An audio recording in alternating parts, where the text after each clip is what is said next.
What cards do we need to be watching for early October 2023? Make sure you guys smash the living crap out of that subscribe button so you guys don't miss out on more Oscars. So we're starting off over here with the DT themes that are getting their retrains, and I'm going to be completely upfront and honest with you.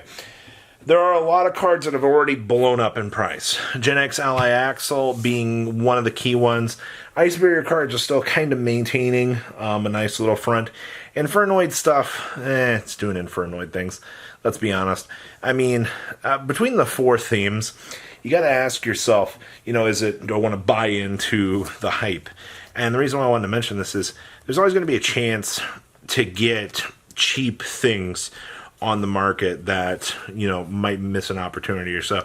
There's still cheap dual terminal things on the market for some of these themes. Now, they were much cheaper before this, but I mean, we've made countless videos talking about the guessing on the dual terminal themes and getting rewarded for it. And that was a lot of the case, was if you put your eggs in, the right basket, you got rewarded for it. So, you had a couple things you can do here. Hidden Arsenal stuff is very cheap, minus, once again, Gen X Ally Axel, but Konami is going to reprint that thing into Oblivion. It does have the Star Strike Blast hacks for the original print, but as of filming this, I mean, $130. Do I look rich to you? All right, I want to play Gen X because the deck looks fun. I don't want to play Gen X because it's expensive. All right, I like the idea behind it. It's just, man, oh man, watching that controller get impermed, it's gonna get me every single time, man. But yes, watching the dual terminal themes, more so for the idea that they could do another theme set like this in 6 months. I almost think this set's going to be a banger. They powered these cards up enough to make people go, I kind of want to buy this product. Yeah, honestly, I think they did a fantastic job on this. Now, I want to talk about Age of Overlord pre-sales over here. I'm hearing people are complaining about prices as per usual. And you need to understand a couple of things right now. This is the most meta warping set that we have had for what feels like all year. All right, you have crazy engines, crazy splashability. SP Little Knight has already been kicking around $300 out here on the, you guessed it, the value tree for the beautiful, beautiful, beautiful 25th quarters. What do you want me to tell you? People want to pick up their cards so that they can have them all together. This is the case where buying a case looks way more inviting to people because you've got the people that are like, hey, I need a Diabell Star package. Hey, I'm going to need, Horus cards for splashability. Yeah, I agree with you. There is a lot of things in this set. And then, the chance to pull, the money quarter century. Yeah, people want to risk it for the biscuit. They really do. Now, I hate to be the bearer of bad news here, but I mean, there's a chance you're not going to pull your entire Horus playset.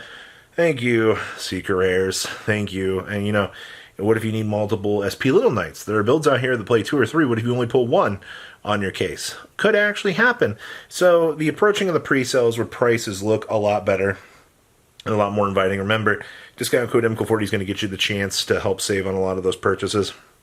Somebody's going to be like, Robbie, you're just trying to plug in free promotion out here. No, not really. I think it's always interesting to, as a consumer, to make your decisions based on where you think the cards are going to fall. And a lot of people, make wrong decisions. So if you're looking at SP and you're like, oh boy, this was $60. They're like 80 now. So you should have bought them when they're 60. Next up is Phantom Nightmare. Now, Phantom Nightmare, here's the thing. We still are missing about 30 cards from Phantom Nightmare. And here's the thing. All right, we got the Goblin stuff. We got Goaty cards. We got Gate Guardian cards. The thing is, as these card of the days are coming down on the top of the day, if you're watching these as they come out, you can know when to pick up these cards. This amazes me because people are like, oh my gosh, I don't know when to pick up these cards. Well, Phantom Nightmare is still effectively months away. You're not going to see this set, really coming down on the top for a little while, which means opportunity, much like the dual terminal themes, much like equal opportunity here across the board to pick this stuff up. It's the same genuine thing all the time, all right? So, I'll say this again. Watch the new sets as they get reveals. Make decisions. You're going to have to make very short-minute decisions on a lot of these. And once again, I mean, Phantom Knight cards are something to pick up. Burning Abyss, if you want to play some of the Goblin stuff. Goaty stuff for the fish. You also have White Aura Whale as a target to make sure that you have for some of these synchro plays. Stuff like that. You know what I mean? The existing supported themes, I mean, Magispectors and stuff coming down the pipeline here for future support. I mean, Kieran always looks like a card that I would want to pick up just to have, on consideration that it is something playable in the near future. Konami, are we really going to unban Kieran? Are we really doing this? Shifty eyes, because it might not be the best scenario.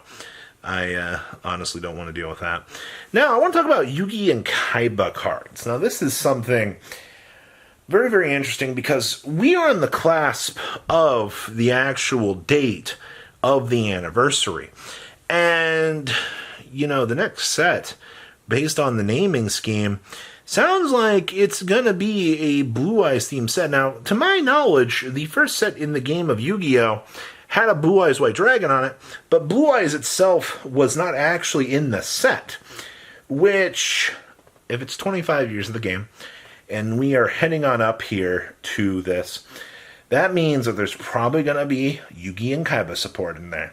Or we're going to do a Kaiba set and a Yugi set over time, one to bring in the anniversary and then another one to extend it. I don't know, but Yugi and Kaiba cards, things like Exodia, things like the Blue Eyes Jet Dragons, a lot of these cards have been reprinted into Oblivion. There's not a lot of things to kind of pick up and sit on, and there's no chance that maybe some of the stuff won't work with new support. But I'll be honest with you here, following every gosh dang pattern that we have had in this game so far, we should be heading on into a Yugi Kaiba /Kaiba set /Yugi set, and it would probably be in their best interest to celebrate the original anime on the 25 years, because we haven't done that yet. All right, I mean, we had Duelist Nexus, we had Yubel, we've done all these themes up to this point. So, if I had to guess, you guys smell that? That's the nostalgia train about to smash through that port, and people are going to be like, oh my gosh, Yugi Kaiba cards, I didn't expect this. No, you did. You saw the pattern, and you're like, oh, I just choose not to do this. I don't have a specific example of things to kind of track here. It's a very vague umbrella because you never know. All right. And I want to talk about these TCG exclusive archetypes. Now, I hate to be the bearer of bad news here, but with how Testina's kind of looking at this point in time, a lot of people wanted this deck to be good. But here's the thing. Some of these more recent TCG exclusives have not been seeing reprints, all right? So you're telling me, Goaty's just got their support, all right? If you're looking at some of these TCG exclusive archetypes over, the case of time, eventually the OCG is going to give them some cards. Goaty's got 2 cards, which actually kind of change the way that the deck wants to play, which is a little bit more than I think people were genuinely expecting. So, following the pattern here, I would be looking at Testina cards. I'd grab a core, and then, unfortunately, we're going to have to do the hunkering down probably until late 2024. This is a very long-term haul, but as the OCG does tend to get these things, it does tend to show that we are about to get some very broken stuff. I don't know what they need to give Testina. I can only imagine the level of crazy support that they would push for that deck, but can you imagine? Tier 1, going second, unrivaled powered Testina. Yeah, I'll see you guys in late 2024, so we can actually see that dream become a reality. It's going to be beautiful. So many people are going to be upsetty spaghetti over that, but you know what? That's fine. I live for the thrill of the excitement. So, what do you guys think about these pickups? Please leave a comment down below. Tell me what you guys think. I'll see your beautiful faces back here in a day, guys. Peace out. patrons. Thank you.